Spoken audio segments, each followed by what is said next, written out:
Good morning once again. Yes. My name is Rajesh. My name is Rajesh Rao, and my colleague is here with me. His name is Lokavi Ramaraju. Uh, we are both from an organization called Connecting the Dots. We are based in Bangalore. I will tell you about the organization, and I will tell you about the programs that we conduct as part of this session. So please give me a thumbs up if all of you can hear me and see me clearly. Wonderful. Thank you. At any time during the presentation, you can interrupt me and ask questions. You can, so it's a fairly interactive session. So it doesn't have to be a one-way lecture. So please keep it interactive.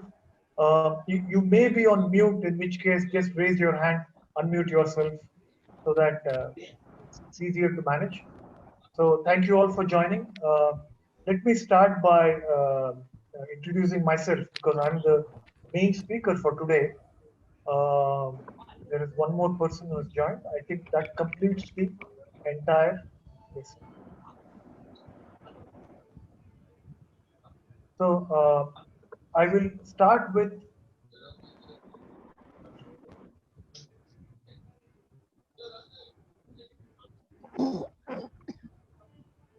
an introduction to myself. I represent a company called Connecting the Dots. We have been in existence for 7 years. And a little about myself. I'm an IIT Madras engineer. Then I did my post-graduation in the US. I was in Infosys for about 20 years. I was head of a business unit when I quit in 2010. I worked with the government of Andhra Pradesh in 2011-12. I was working with the Ministry of Rural Development to help them with technology related to certain projects. In the course of my career, while I'm an engineer, I have taught engineering students in the US. I have taught students in private and government schools in India. And I have been part of training about 4,000 teachers in India. And 7 years ago, I started this organization called Connecting the Dots. And both Lokavi and I are part of this organization now. I am the founder and the CEO of this organization. There is one more person in the waiting room. Give me 1 second.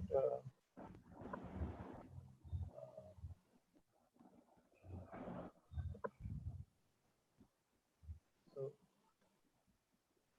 let us give her 1 more minute to join. So we have, I think, the last participant.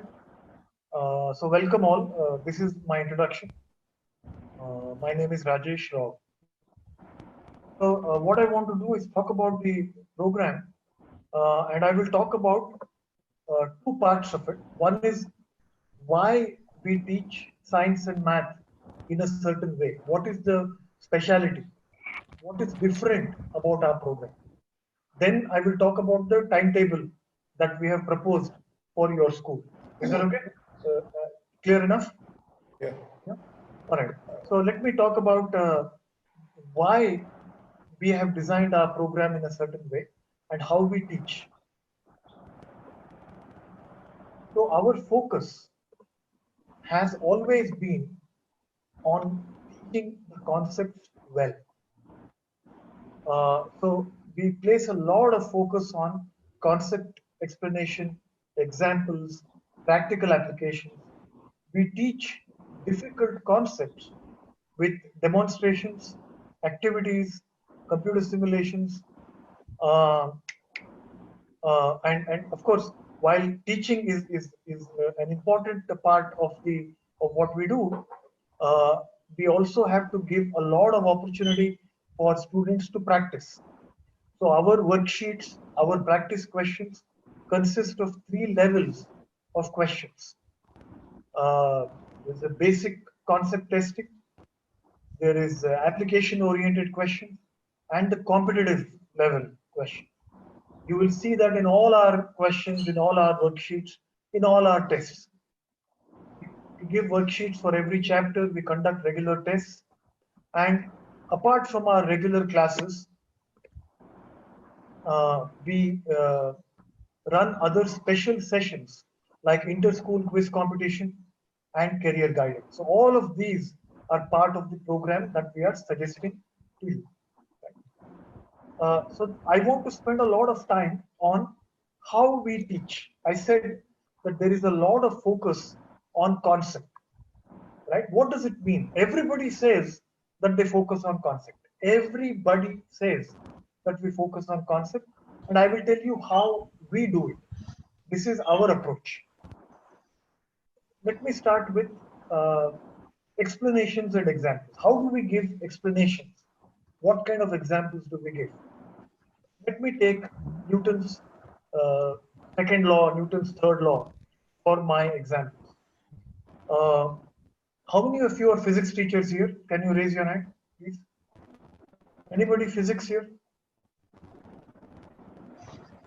There is no physics teacher here. All right, because I'm a maths teacher. I'm a physics teacher. Oh, okay. Mr. Venkate Ramesh has raised his hand, so he's a physics teacher. Great. So some of you are physics teachers.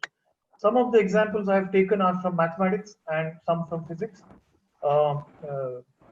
because I am a physics and mathematics teacher. But everything that I show you now, that is the same way we teach chemistry and biology as well. So these are just examples.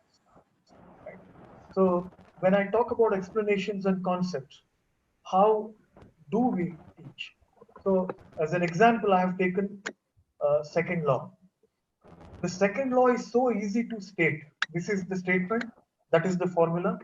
All schools will say, please write down second law, dictate acceleration of an object, etc., etc. What is the formula? F is equal to m into a, right?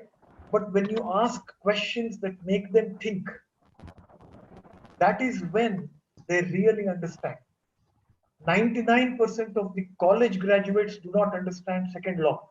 These are BSc graduates in science because they do not understand the concept. For example, what kind of questions can we ask about about the second law? I will give you some examples. When you ask questions like this, first question, look at the first situation. This body is at rest and there are two forces acting on it. What happens to it? Look at the second situation. This body is moving to the right at constant speed. Forces are applied. What happens to it? The third situation is a body is moving to the right. Force is applied in the opposite direction. What happens to it?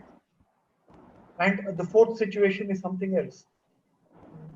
The important thing to realize in these situations is not the formula, not the definition. You don't need the definition, you don't need the formula. You really need to understand the concept.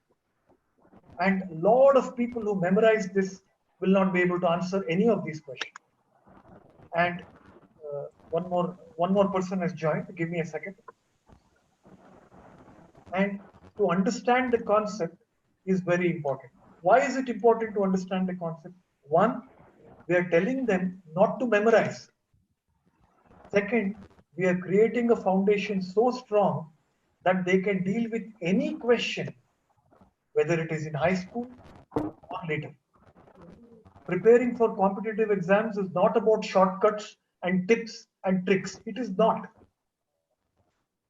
Because that is very short term. You have to strengthen the foundation so that they can answer any question. NTSC, KVPY, ICER, IIT, NEET. If they have to prepare for those, they have to think differently. And I know because I am an IIT. I know because in our company we have many people who are from IITs. They have to learn to think differently. This was just one example of how concept-oriented questions can be asked. And when we talk about third law, what does it say? Every action has an equal and opposite reaction. You can give examples which are very visual. These examples are beautiful examples. Then in every example we talk about What is the action? What is the reaction? What is the action? What is the reaction? Every time when the student recognize how is the third law relevant here? Why is this an example of third law? Then they begin to think. One more example. And another. Even walking is an example of third law. Most people don't even realize some of the simplest examples. When you walk on the ground, it is an example of third law. When you're driving in a car, it is an example of third law. Unfortunately, I cannot do the experiment right now because I'm not in my studio. But when we start our classes for your students from next week, we will do all of these as experiments, right? You can do beautiful experiments to show third law. And remember, third law is just one example. Right? So all of these are examples of third law. Another example I'm taking is an example of electric motor. This is the picture in the CBSE textbook. Those of you who have seen the physics part of 10th standard CBSE textbook will recognize this picture, right? Kids will not be able to understand this picture. How can anybody understand this picture? Let me show you how we teach. We may use an animation. This is just the beginning. This is exactly the same picture which shows there are magnetic poles, there is a magnetic field, there is a battery. It is converting electrical energy into mechanical energy. This is one example of how to make a concept easier. How do we use demonstrations and experiments? So I will continue with the same example. I showed you the picture of a motor in the textbook. I showed you an animation of a motor that we show. Apart from that, as part of our lecture, we will actually build one or two motors and show it to them so that they can see how simple it is. If you want to give confidence to children, you have to tell the children that this is simple, it is easy to understand. They will not understand if you tell them that this is complex. And it takes a lot of knowledge to make something sound simple. So let me tell you what kind of demonstrations we show. I'm continuing with the same example, electric motors.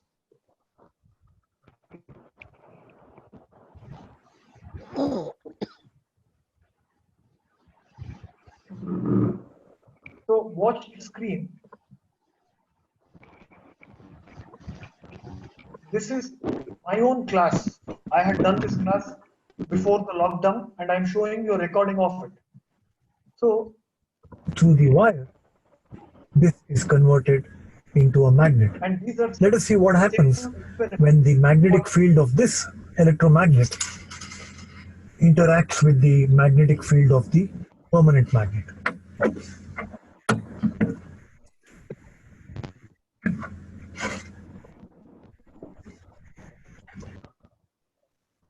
How is this possible? It essentially is the interaction between two magnets, one permanent at the bottom here and one temporary, the copper wire. Motor that I have built. And this is simply a case of electrical energy supplied by the battery being converted into mechanical energy of the rotating wire. I could say this is one of the simplest kinds of motors you can build, which supplies an electric current flowing through this coil. And this coil has been placed between two magnets. And that is our external magnetic field. So what happens when a current flows through the coil?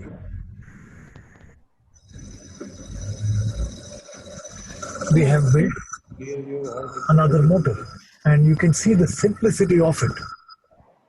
It is, and we build one more motor a little later. Look at how simple these experiments are. Just watch what happens.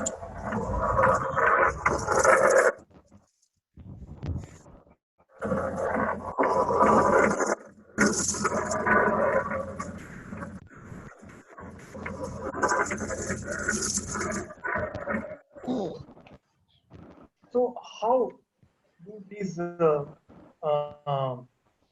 experiments help. It helps children.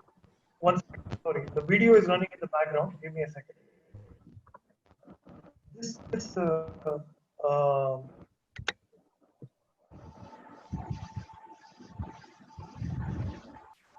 uh, this allows children to understand one, the concept better. Two, they realize how simple it is. Right? I showed you 3 motors that I built as part of my class. Remember, as I'm teaching live, I'm doing these experiments. So children really understand the concept. I will give you another example. How many maths teachers are here? Can you raise your hand, please? Maths teachers, we have Mr. Prasad Rao, Mr. Chavakrishna Rao, Mr. Ram Satish, other people. So you are familiar with the formula in 10th standard mathematics? The volume of a cone is 1 by 3 pi r square h. The volume of a cylinder is pi r square h. What does it mean?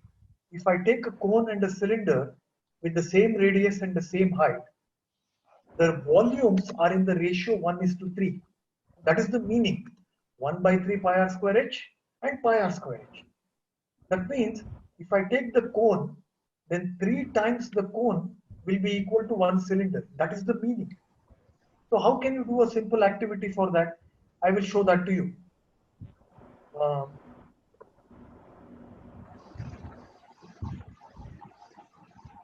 Give me one moment.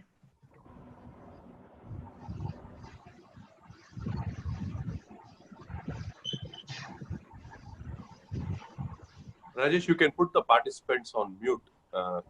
We can enable whenever it is required. Okay, I will do that.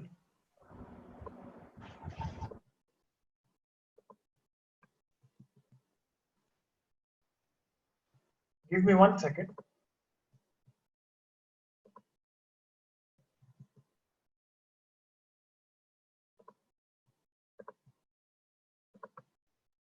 So I hope you can see the screen. Just give me a thumbs up if you can all see the screen, please. Yeah. So we have a cone and a cylinder, and the maths teacher. Volume of these 2 objects. Let me do that. So what here I have some seeds here. I will put it in this cone and measure the volume. How many cones will fit in a given cylinder? So let's quickly do that. And since this is an experiment, it will have an experimental error, which is fine for us.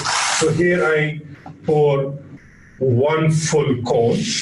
Let me put 1 more and see if that fills. So I have put the second cone, and I think some more can go in. Let's try 1 more.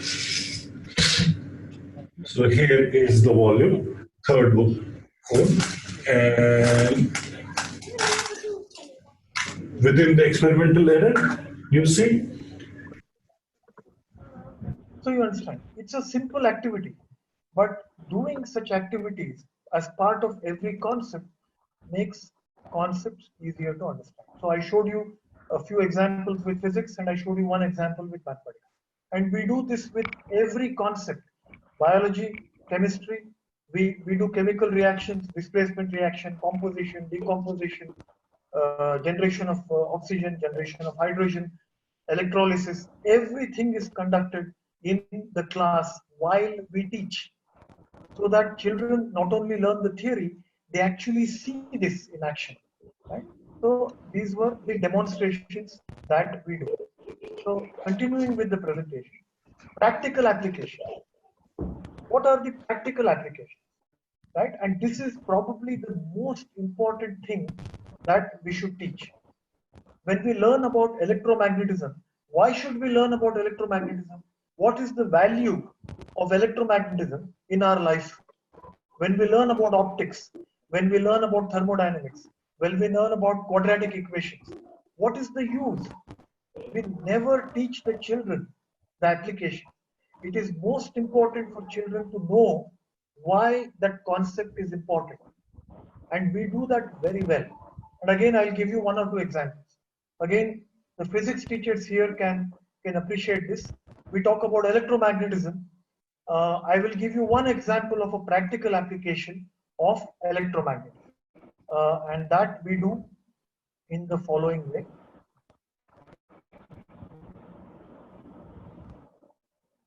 Give me one moment.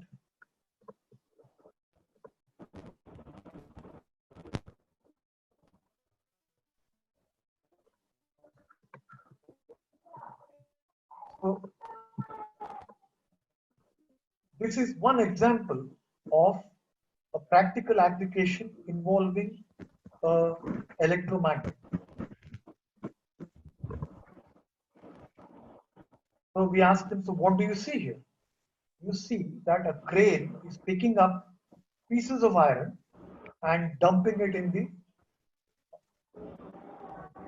I'm sorry, I don't know what happened. This is an advertisement. So it's picked up some pieces of iron and dumped it in the train, right? So we asked them, so what is the principle working here, right? Then some people say magnetism. Then I ask them, is it a permanent magnet or is it an electromagnet? Then I can ask them, why should we use electromagnet? Why not use permanent magnet? See, any number of questions are possible when we talk about a practical application. We talk about several practical applications like this, right? I'll give you one more example, again, a physics example, because I am fond of physics examples. But remember, everything we teach is done in the same way. Another example would be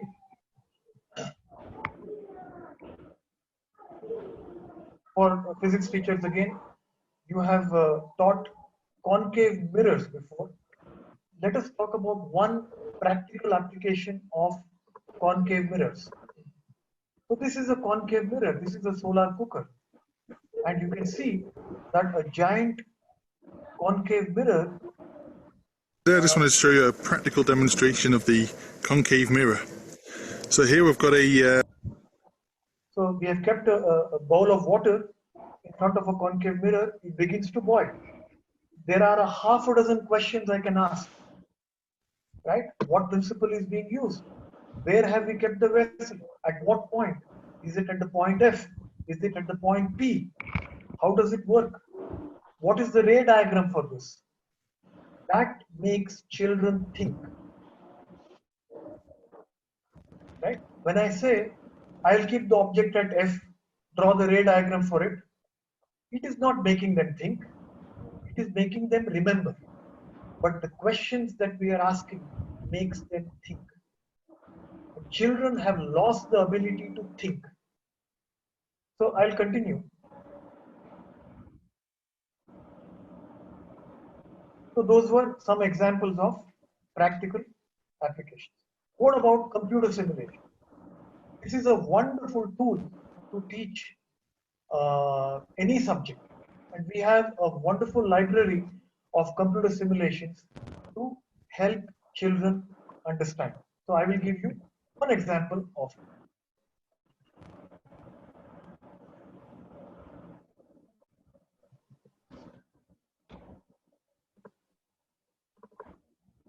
So here we go. So what have we done? This is an example of electromagnetic induction. There is a magnet, there is a coil, the bulb is not glowing. But when I open the tap, the bulb begins to glow. When I open the tap a bit more, the bulb glows brighter. I open it a bit more. So I can ask them, why is the bulb glowing brighter? Why does the light get switched off if I turn the tap off? Right? What happens when I open the tap all the way? There are any number of such experiments that I can conduct like this. So this is computer simulation. We use experiments, practical applications, computer simulations, videos, all to teach the same concept. I'm still talking about electromagnetism, magnetic induction, and so on. Right? So this is a sample of how we actually teach.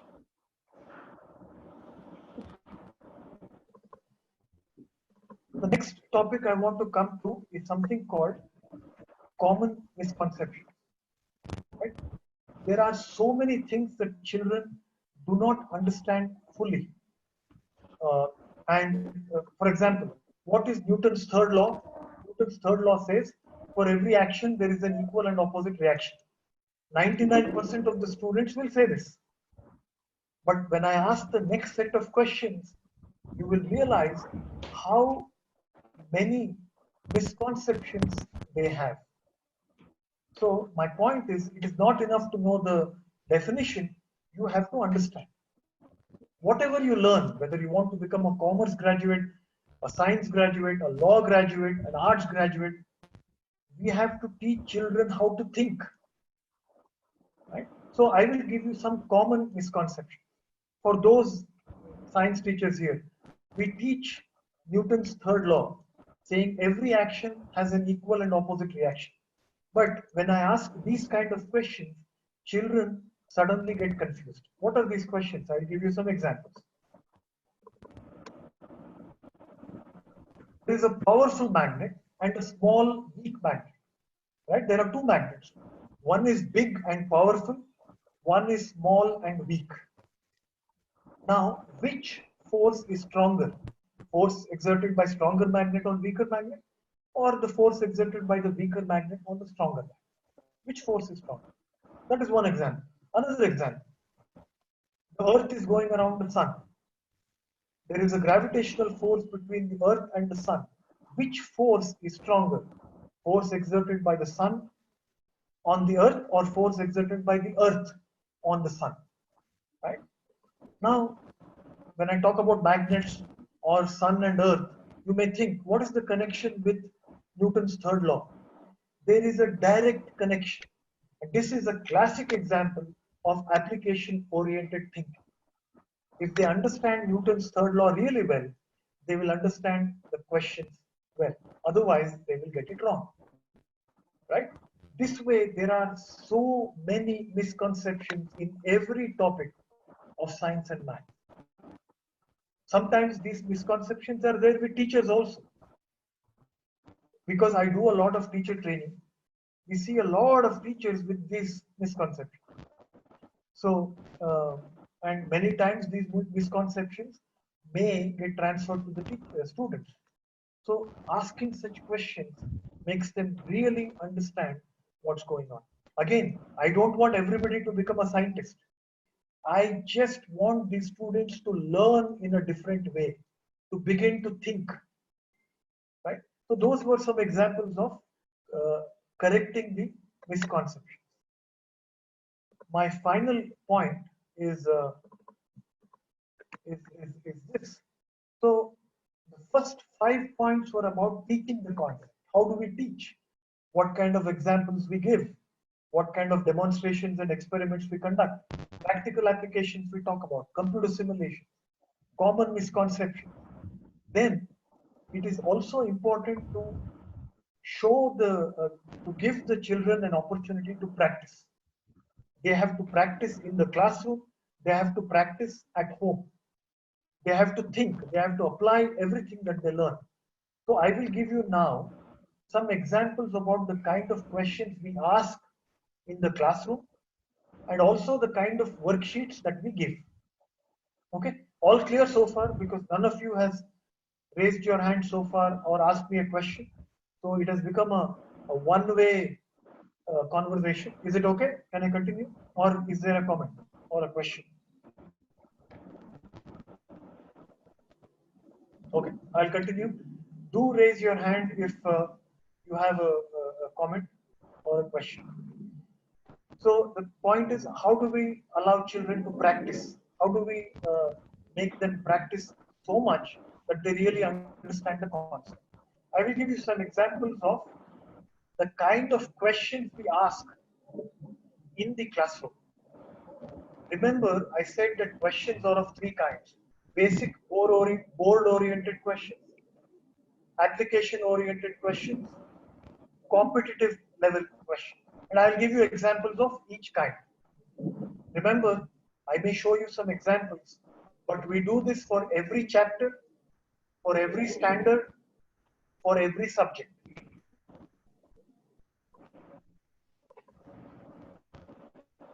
This is a typical board-oriented question, right?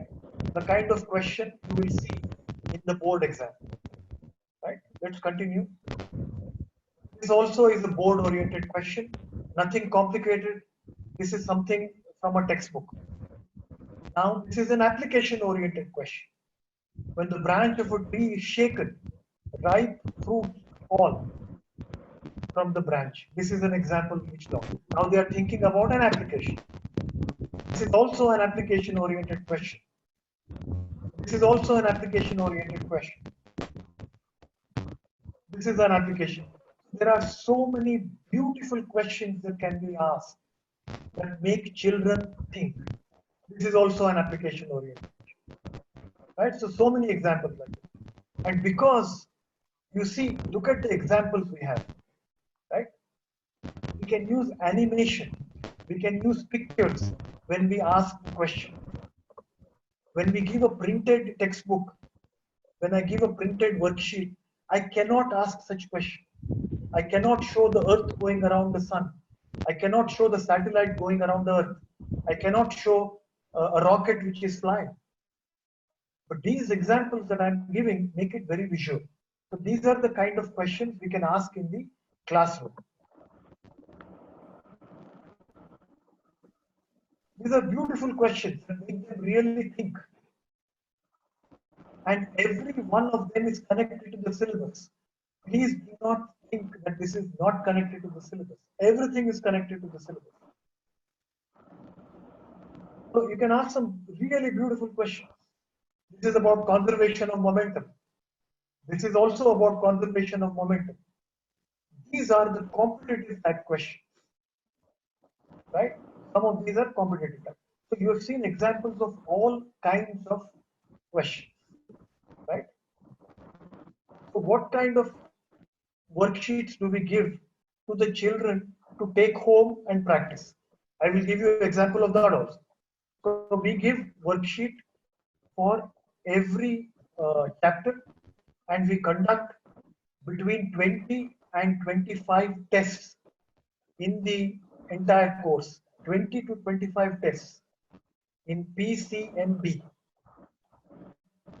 right? So that every 1 or 2 chapters there is a test.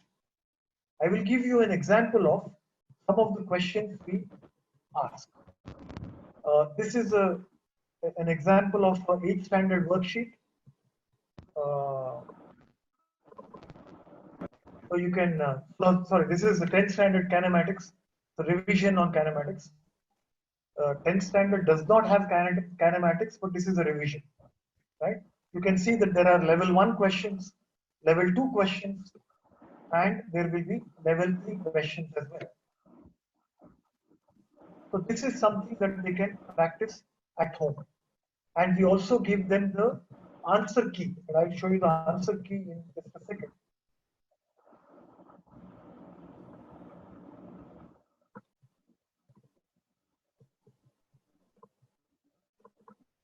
You can see that this is a worksheet on dynamics, and for every question, the answer is also given in bold letters. The entire working has been done. So the children can try it, and they can also get help from the answers if required. So all this is given to the students. So this is part of our academic program. The teaching, the practice during the class, the worksheets at home, the experiments, demonstrations, everything. In addition to all that, there are 2 special sessions. There is an inter-school quiz that we do. And this is something that many schools compete in, and it is a difficult quiz because the questions are quite tough. And children find it very exciting, very competitive. We also do career guidance sessions for 10th standard students so that they become aware of some of the opportunities available, right? My final thing for today in my presentation is to talk about the structure of the program. The program that we are proposing to your school, the structure is as follows.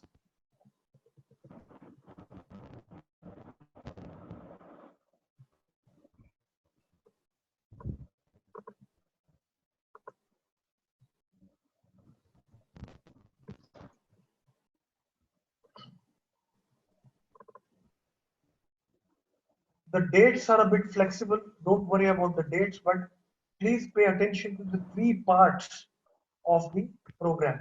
The first part is called the bridge course. The bridge course is a very deep revision of important mathematics topics from the previous year. The second part of the course, that is the main part of the course, is the main syllabus. And that will run for about 20 weeks, 2 hours a day, 10 hours a week. This will cover everything from P, C, M, and B. And the last part of the course, starting from the last week of September, is the competitive part of the course, which will help children prepare for competitive exams. And that will run till the middle of January. So these are the three parts of the course. A revision part called the bridge course, the main course, which is the main board syllabus of the program, and then the competitive part. So this is what we are proposing. So I've told you about the organization. I have told you about myself. I have told you about our course and how we teach and why we teach that way. And I have told you about our course structure. So I will wait for questions.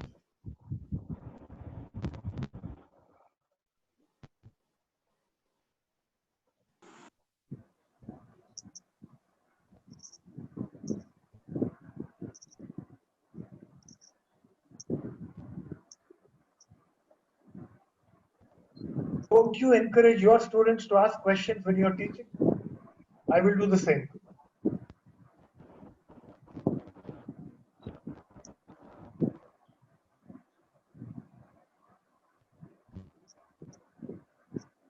Either I have made a very good impression or I have made a terrible impression. I don't know which.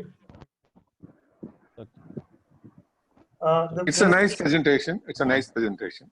I will thank you. There is a question from Miss Ratna Devi. She says, "Is it for maths also?" Yes, this is maths also. In maths also, it is possible to do activities, practical applications connected to physics and so on. Can all the teachers teach this? There is a question from Tasneem. Well, we have taken teachers after a lot of careful selection. I personally interview 50 to 60 teachers before selecting one into my company. We are very careful about who comes in. Then, after they come in, we put them through a 2 to 3 month training program on our teaching methodology and our content. There is a lot of preparation that goes in before somebody teaches like this. So, yeah, with that preparation, right now, the proposal is for my team to teach your students. Mr. Raja Reddy, yes, please go ahead. Mr. Raja Reddy, your question.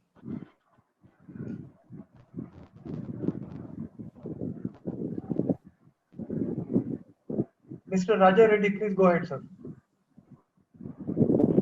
Good morning, sir. Good morning.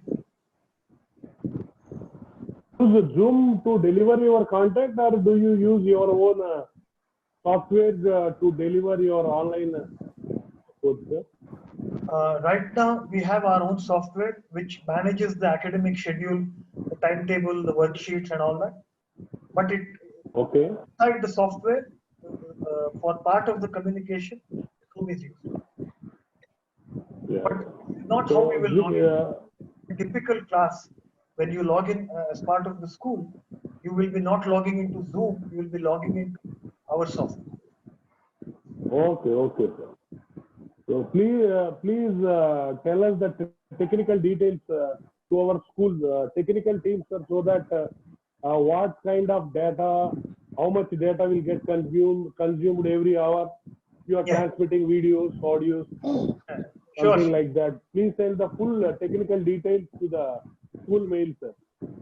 I will send that, but I will tell you the same answer in a different way. We have many schools in small towns and villages that are taking our program, right? and their average monthly internet bill is between 800 rupees and 1000 rupees. That's all. Okay, okay. Right? And you need only 4 Mbps. You don't need 25 Mbps high speed connection. You don't. Okay, I thank can you. run it with my phone hotspot. Even that will work. Okay, I'll send you the technical details. okay. Sir, good morning, sir. Good morning. So you have asked a question. May I know the type of evaluation?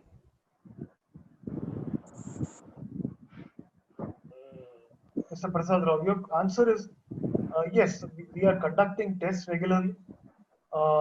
We give the solution key.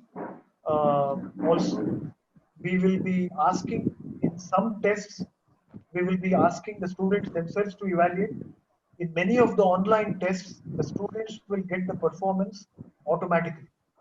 As soon as they take the tests online, the performance of the children will be known to them automatically. Sir, good morning. May I ask you a Good question, morning. sir? Mr. Prasad Rao. Hello.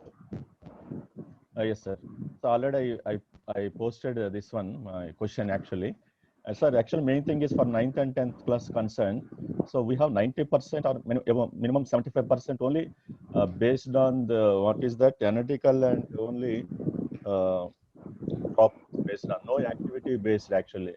Actually, our problem is how to explain the problem. That is how to make the students to understand. That is the main need of the hour is for us. We are finding difficult how to teach the problem online. That is when there is no scope of activity based learning. So there are 2 or 3 ways that I can answer this. One is teaching the concept is very important before we go to problems, because you have to understand the concept. And I spoke for a long time about how we teach the concept. And when they learn the concept well, they can answer the application-oriented questions easily. So teaching the concept is very important. Second is the practice that we do. We are doing practice questions. I showed you some samples of all kinds of questions. So when we do those practice questions in the classroom, as well as we give these worksheets for them to do at home, and we conduct regular tests, the practice improves. We have been doing it for, like I said, this is my 7th year. Even online, when we teach the way I described, showing videos, showing simulation, showing experiment, children's interest level increases so much. If I tell you, okay, children, today let's do Newton's third law, all of you write down. Newton's third law says, how many people will be interested at the end of that class? I do 2 videos, 2 experiments. I ask them 2 or 3 important, interesting questions. Then everybody is interested. Everybody is paying attention, right? So it is not just about practice and problems. It is also about how we teach. And the results that we have seen in our program has been very positive. The results in the board exams in all the schools that took our program have been very good. I don't have it ready with me, but I can share it. I can send it to you. Okay, thank you.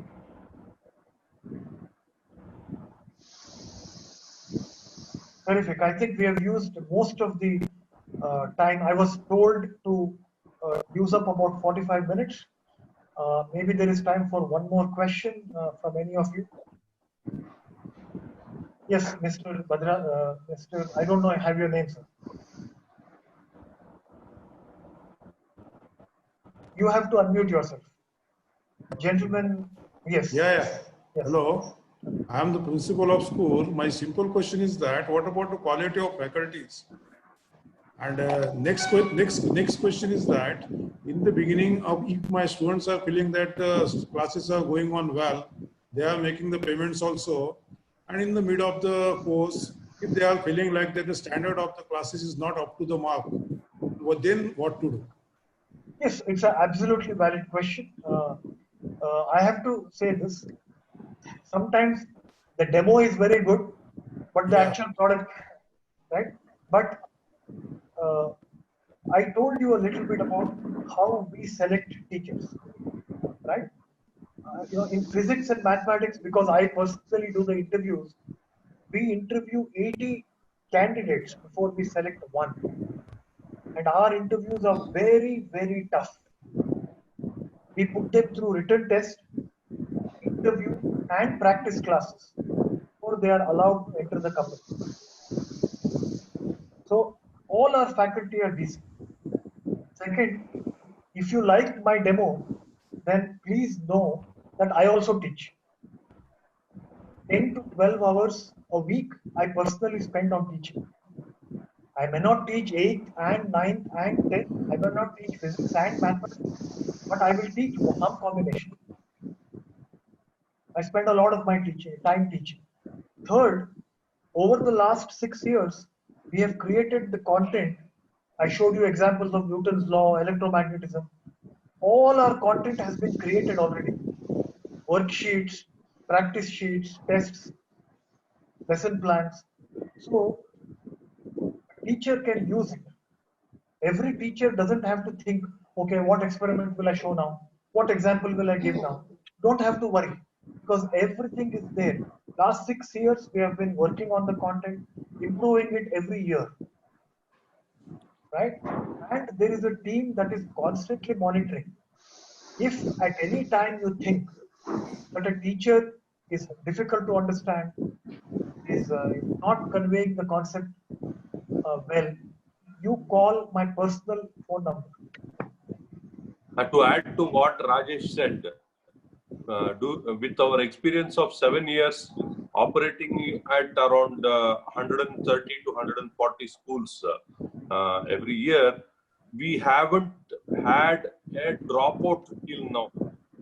These are private schools. I mean, it's okay. It's okay with the government schools. I'm talking about the private schools who take this program for their children to be taught in school, right? As part of their Future Connect program, that is a foundation program, or the Core Connect program, that is the regular syllabus. Both ways, we are yet to see a single dropout saying that, we want to. We can also share with you some of the feedback that we have got from the secretaries, the principals, the students, the teachers, and the parents. We have collected a lot of data with regard to the feedback that we have received from all these people. So we can be very confident. The school can be very confident. The children can be very confident that there will be no slack, or there will be any. There will not be any drop of the intent to teach or the quality of teaching as such. I just So want you to can be add assured of that. a very different point. I was a senior executive in Infosys for 20 years. I teach because I want to teach, right? While we charge a fee and we get paid, this is not a business. It is not like a tuition center I started to make money. We charge a fee because we pay salaries and we pay good salaries. But this is for me, it is not a business. It is for me something that I love to do. So I will not allow the quality to drop. There may be some problems, right? But we will fix it. We want to fix it. We want every child to learn well. And again, you remember, see, and I said something else earlier. Most of the programs are for the top people, right? They will do an IIT preparation program. And how many people in a typical classroom are interested? If you have a class of 50 students, maybe 10 people, 8 people are interested. Rest of them can't even deal with it. It's too much, right? But when we teach in the simplest possible way, with visuals, with experiments, everybody begins to get confidence. Everybody thinks, oh, this is not difficult, even I can understand. That is the goal. My goal is not to take 10 people in a classroom and send them to IIT.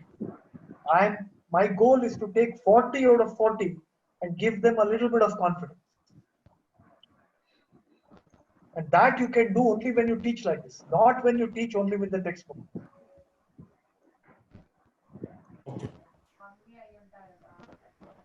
So, ladies and gentlemen, thank you so much for your patience. I know that when I start talking, it's difficult for me to stop. I give many examples. I'm quite excited when I talk. So, thank you for your patience. Thank you for your time. We look forward to working with your organization. I have read about your organization and the work you do. So we, Mr. Lokavi and I, are keen to work with your organization. You already have our proposal as well. I look forward to working with you. Thank you for your time. See you soon. Stay safe. Prashant sir for putting all of us together. Thank you very much. Thank you, Thank you very much. Thank you. Really, the session was too good. Thank you, sir. Thank you. Yes, Thank you. thank you.